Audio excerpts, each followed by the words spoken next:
introduction. Just to say some few more words about my position. I am coordinator of the Spanish Consortium on Artificial Pancreas and Diabetes Technology, which is composed by 2 engineering teams, myself, that one of Dr. B at Universitat de Girona, and 3 fantastic clinical teams that most of them are represented here from Hospital Clínic de Barcelona, Dr. Conjet and Dr. Jiménez, Hospital Clínic Universitari de Valencia, Dr. Ampudia, and the Hospital Francesc de Borja de Gandia, Dr. Rossetti, who is not here in this room. So, as Dr. Simo said, I am the engineer here, so I am the different one. So I'm going to try to explain to you what closing the loop means. I mean, what's the artificial pancreas? It's a name that I don't like at all. I mean, I would like to call it automatic insulin delivery system. But for many years, it has been coined as artificial pancreas, and I think we still keep that name in literature. So basically, we need to talk about control. I mean, I'm a computer scientist, but I'm a specialist in control engineering, and closing the loop means control algorithms. So I'm going to give to you a very brief overview of the different kinds of control algorithms which are currently used in different artificial pancreas systems, and the main problems we need to deal with, which are how we can deal with the important problem of meals, the postprandial control, how can we deal with exercise, a difficult, very tough problem, and how can we deal with interpretation variability. So that will serve to introduce different approaches, different kinds of algorithms that we need to be working with. So, of course, the artificial pancreas is based on the availability of insulin pumps and continuous glucose monitors. If we want to control, we need to measure and we need to actuate. So the continuous glucose monitor is our sensor and the insulin pump is our actuator. There are 2 elements that are mandatory in any control system. And if we just review the different technological advances towards artificial pancreas has always been linked to try to communicate to these 2 devices. So the first time we close the loop is not with the artificial pancreas. The first time we close the loop is with the sensor-augmented pump. But the difference is that, in this case, the controller is the human. And then it's not a perfect controller. It's not automatic. It's manual. But we are closing the loop when we are just thinking on which insulin infusion should I have based on my measurements. That's closing the loop. Okay? Then we have the first attempts to automation. And automation in the sense of I detect some condition, I just trigger some action in a sporadic way, not in a periodic way. And that's automatic pump shut-off, okay, which can be based on I just detect, I go below some threshold, or I predict I go below some threshold, and then I just do an action, which is in this case suspending the pump infusion. Automating, but not closing the loop. So what combines closing the loop automation is the artificial pancreas, okay? The one we have in the market now is called hybrid. I will explain later what that really means. But in this case, we are measuring every 5 minutes commonly. This could change, but commonly it's 5 minutes. And we are actuating 5 minutes. We are taking decisions every 5 minutes in order to infuse the right, or what we think is the right control action. And that means a change of paradigm. Anything related to open loop therapy, anything related to insulin pumps really changes with closing the loop. Because what we have is a very highly variable insulin infusion in order to keep as constant as possible glucose. In this case, the target is not a strict one, as it used to be in any industrial control problem. In this case, it's more relaxed. That doesn't mean easier, but we just want glucose to be in a given target, in a given range, which is what we call euglycemia, 70, 180. So you will see a lot, engineers, we like to talk with diagrams. So this is easy to interpret. This is just a flow of information. We had the patient received some infusion from the pump, the patient has some plasma glucose that we measure, the measurement goes, we compare with the target, we have an error, and a deviation from the target, and some algorithm which defines which is the next infusion from the pump. And this feedback here reacting or acting based on how much I measure, I deviate from my target, is what's called negative feedback. And that's the key element of any control system. We need to take into account that any control algorithm, because we are treating with patients, needs to be safe, but as well needs to be efficient. And there is something that sometimes it's not easy to keep both things good. Then, related to the implementation, just keep in mind that the artificial pancreas is just software. It's nothing else.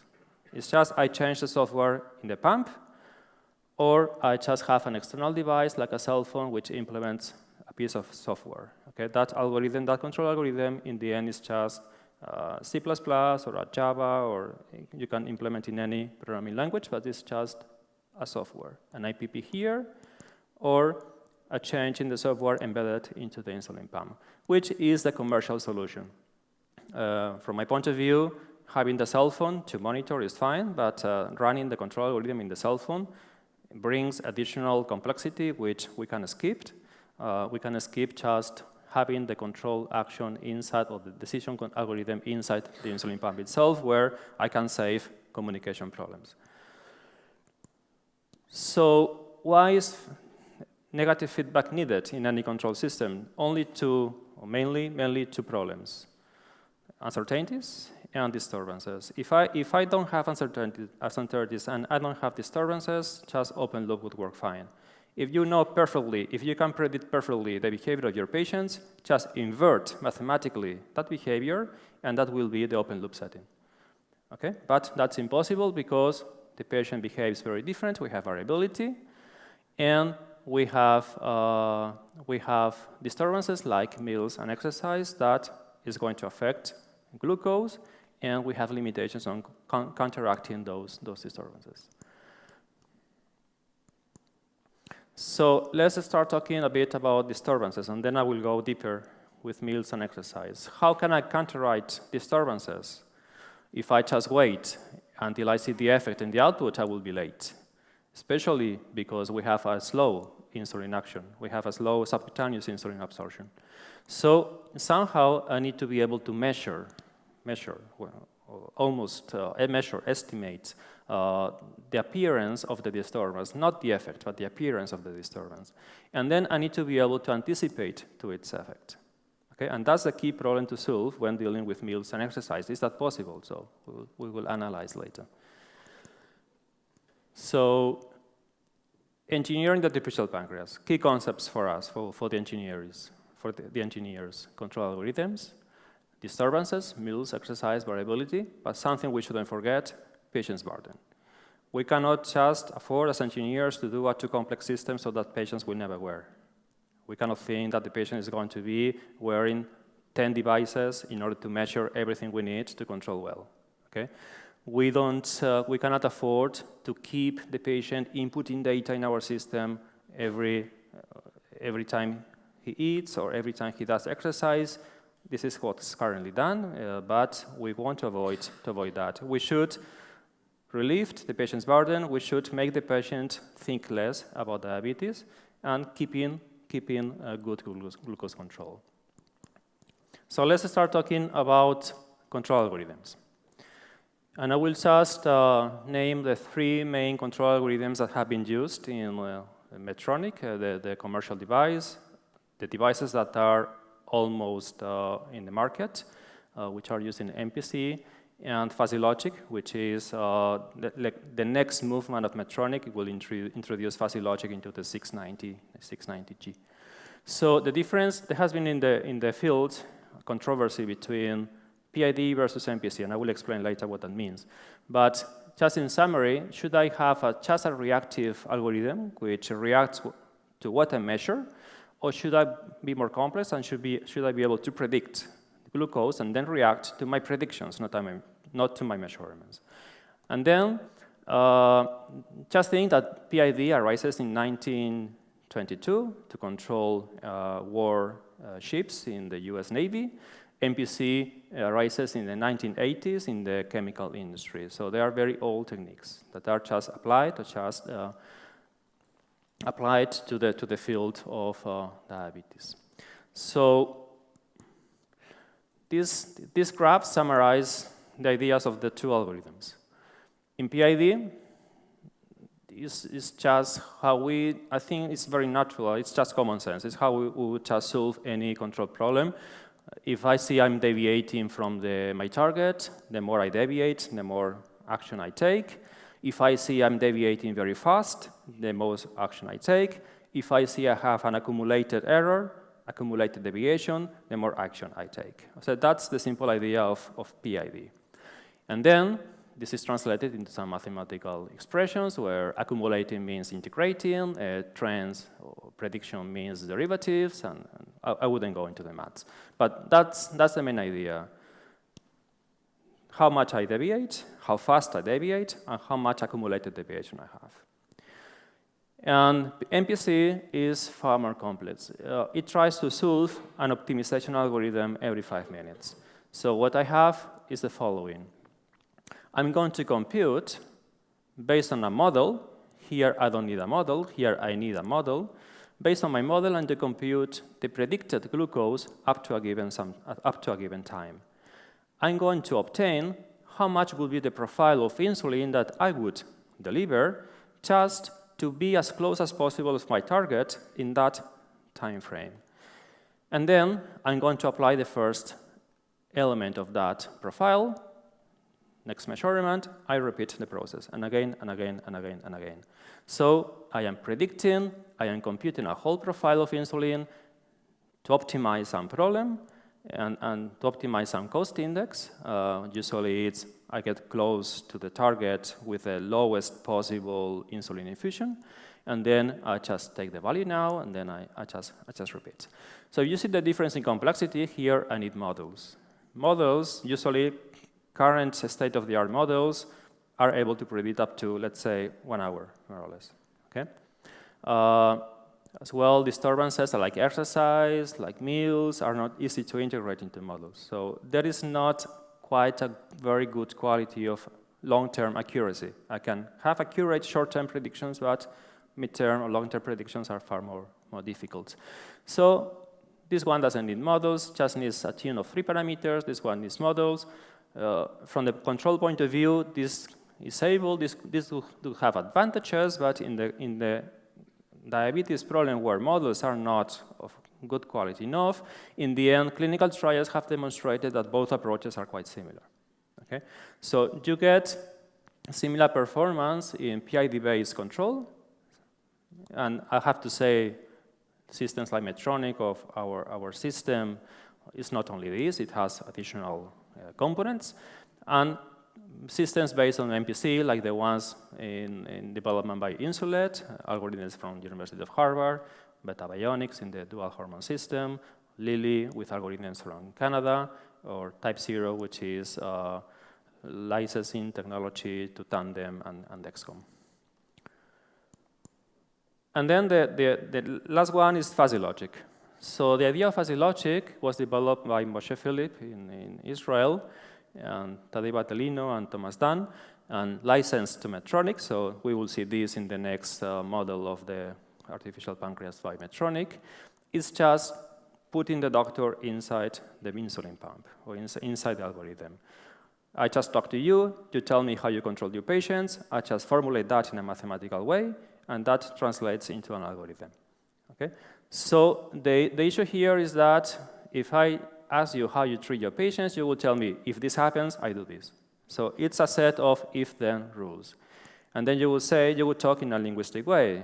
You will say, if insulin is high, if glucose is high, insulin delivery is medium. What means high and medium? You need to define what means high and medium. And what means high for you and for you it would be different. So I need to be coherent if I talk to, not to a single doctor, but to 10 doctors. The difficulty is to put everything in agreement. Okay? So that's fuzzy logic.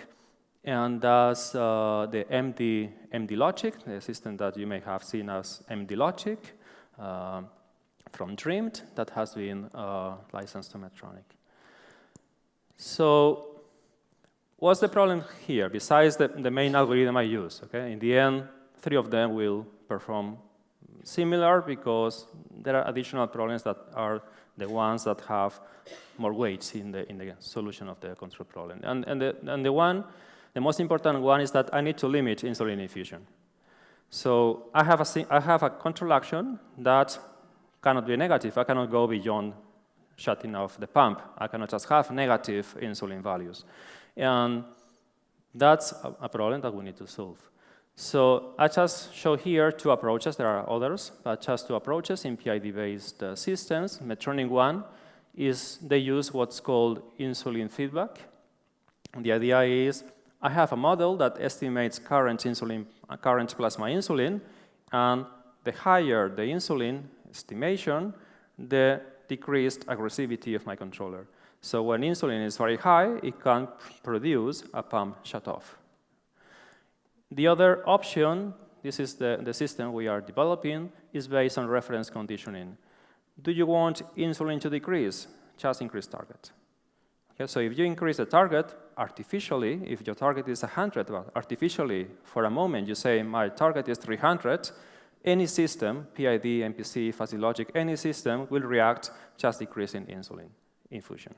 And this is the strategy we use, where on top of Medtronic's algorithm, we have an additional layer, an additional safety layer, which estimates insulin on board based on an upper limit affordable for insulin on board. We trigger some changes in the glucose set point. What that means? Here you have a comparison of both approaches. This is glucose, blue is our system, red is insulin, is Medtronic's one, insulin feedback. So this is estimation of plasma insulin, this is estimation of insulin on board. You cannot see well because of the resolution, but there is a line here, which is the upper limit for insulin on board. So Medtronic system, when insulin is high, I provoke a pump shut-off, but in the end, I cannot avoid hypoglycemia. In our system, when I get close to the limit for insulin on board, I start triggering some actions that change set point that decreases temporary insulin infusion on top of shutting off the pump because of high plasma insulin that allows us to avoid hypoglycemia. Okay? So this is just as an example. There are many other approaches, but it's key to have a component in your algorithm that limits insulin on board or limits insulin infusion. And that's the difficulty. What happens with meals? As I said before, I need anticipation. I need to measure. And how can I measure a meal? And that's the main problem. I cannot measure gastric emptying. I cannot measure glucose rate of appearance from the intestine. I can only measure the moment where I eat. Okay?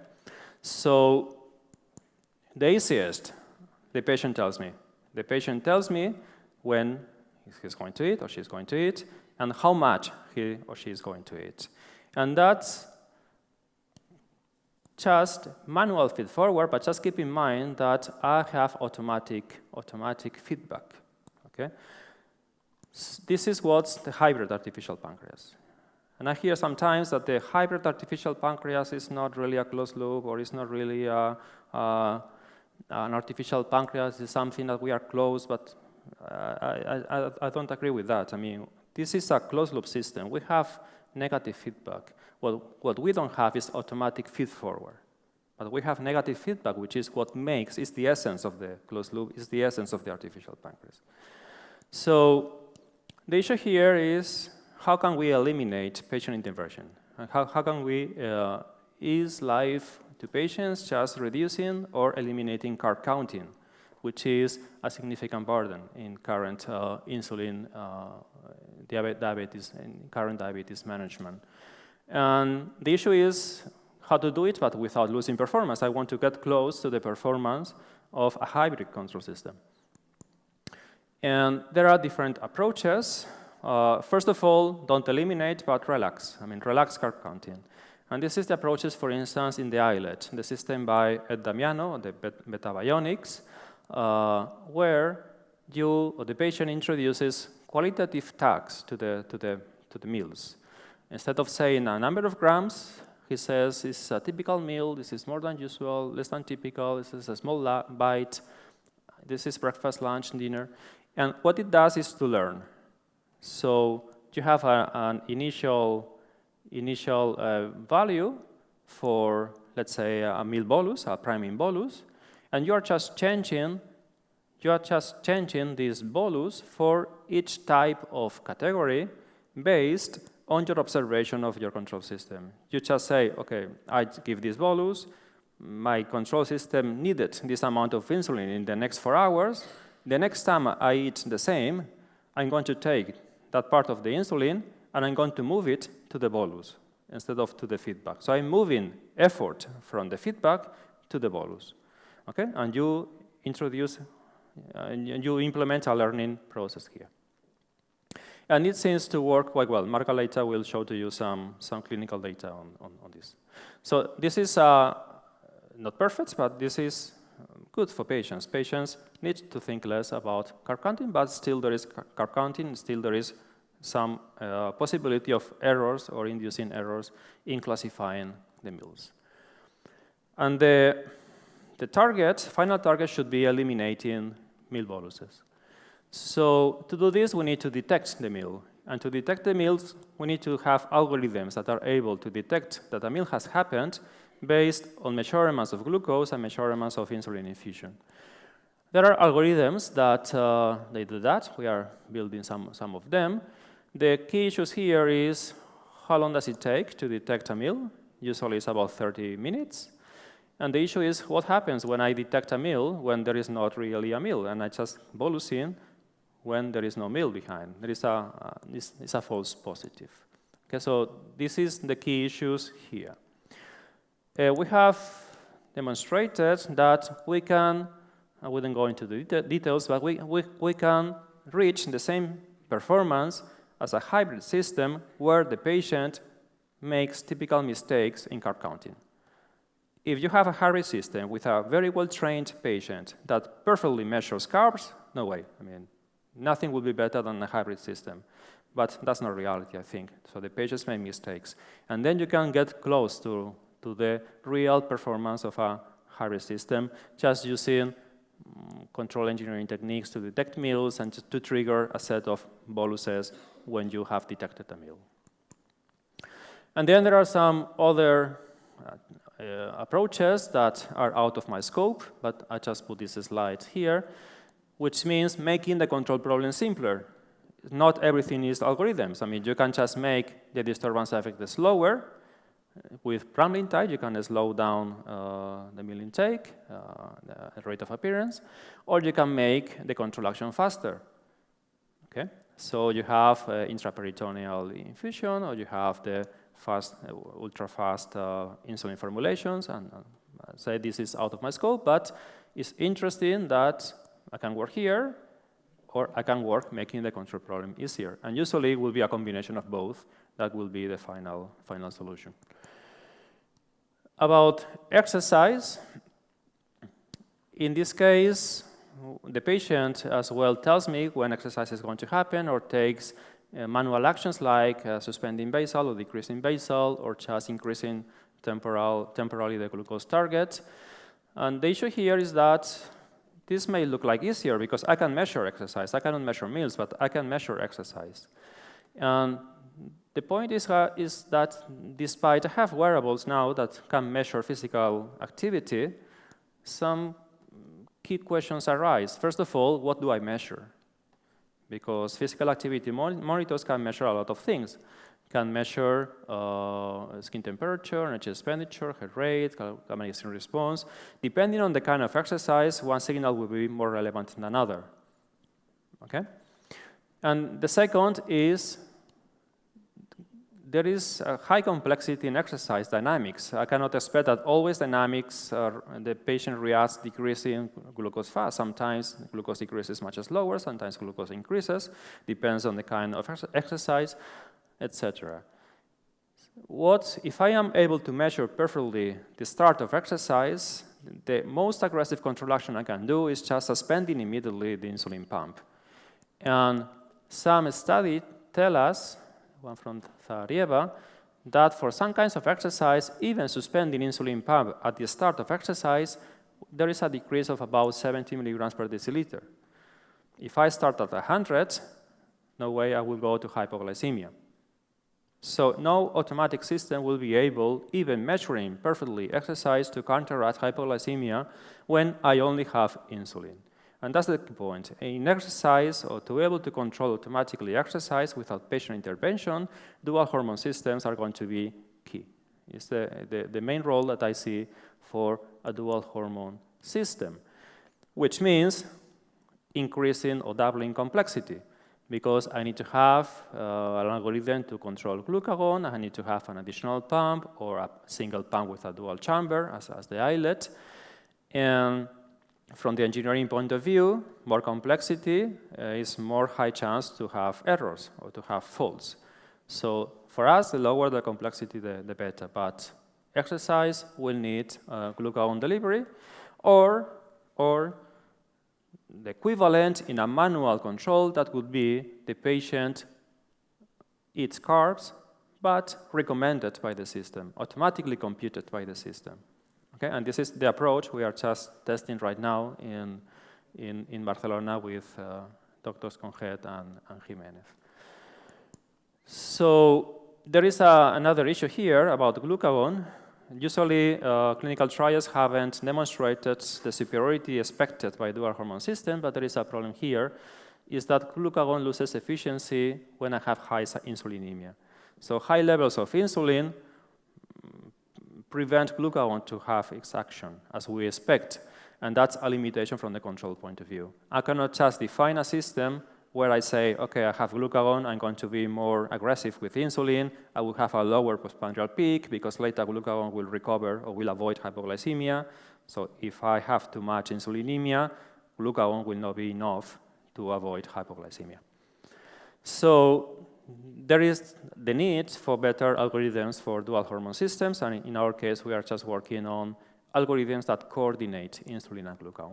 We need to have a coordination of insulin and glucagon, not independent loops as is currently done in systems in literature or systems under evaluation. Just to finish, some words about intrapatient variability. This is, from my point of view, the key point for a success in daily life of artificial pancreas. The system needs to learn.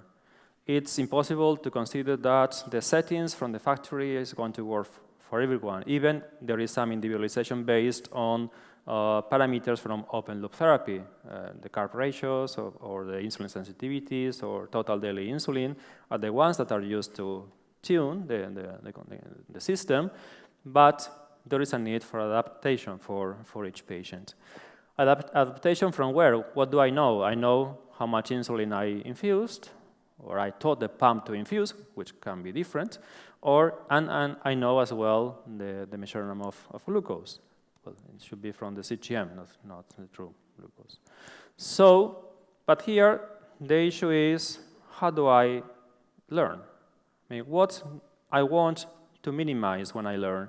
What means a good observed performance? Because a bad performance is what will trigger continue learning until I see a good enough performance.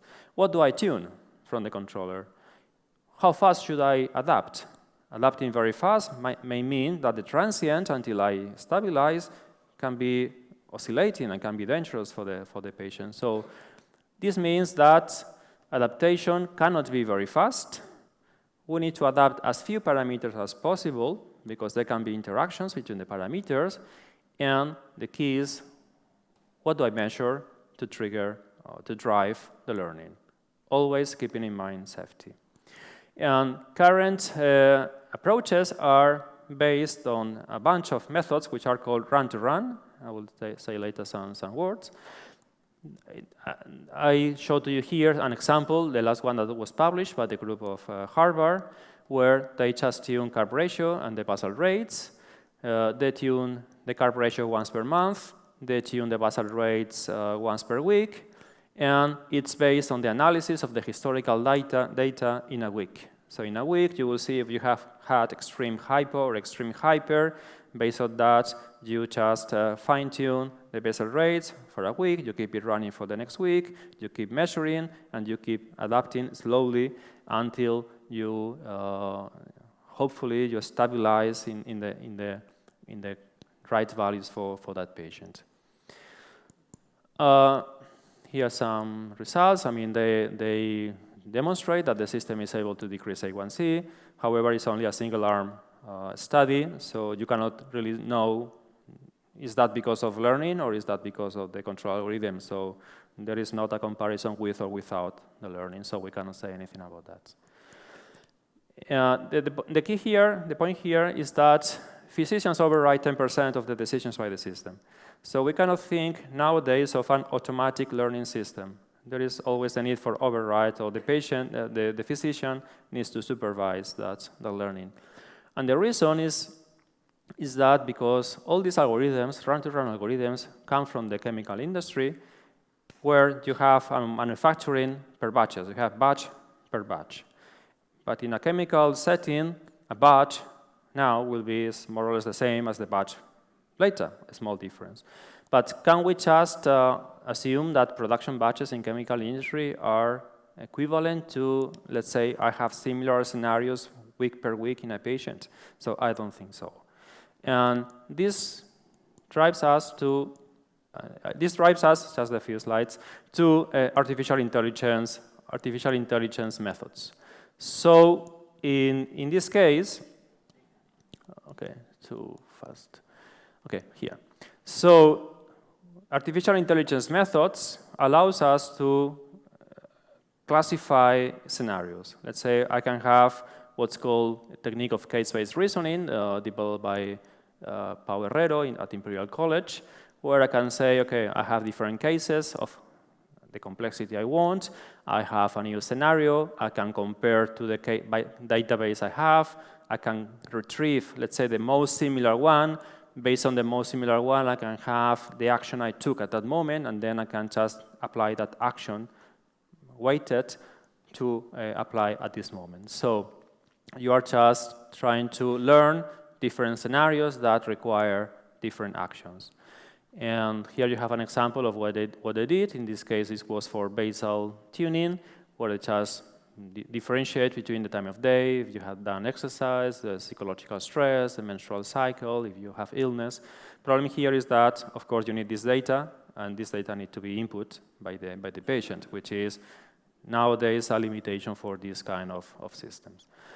So just to conclude, I have just briefly reviewed the main challenges from the engineering point of view. We are in front of a very complex control problem, mainly because we have large disturbances, meals and exercise, and we have huge variability in patients.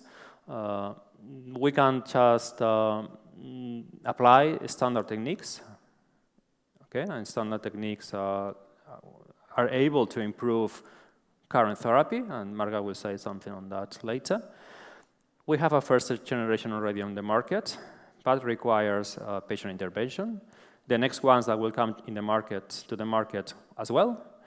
And the key point for second generation systems will be how we can reduce patients' burden, how we can eliminate or reduce carb counting, and especially exercise. And in that case, we will need to deal or to die, let's say, to do our hormone systems. And finally, safe automatic adaptation is a must, but it's nowadays an open problem. So thank you very much for your attention.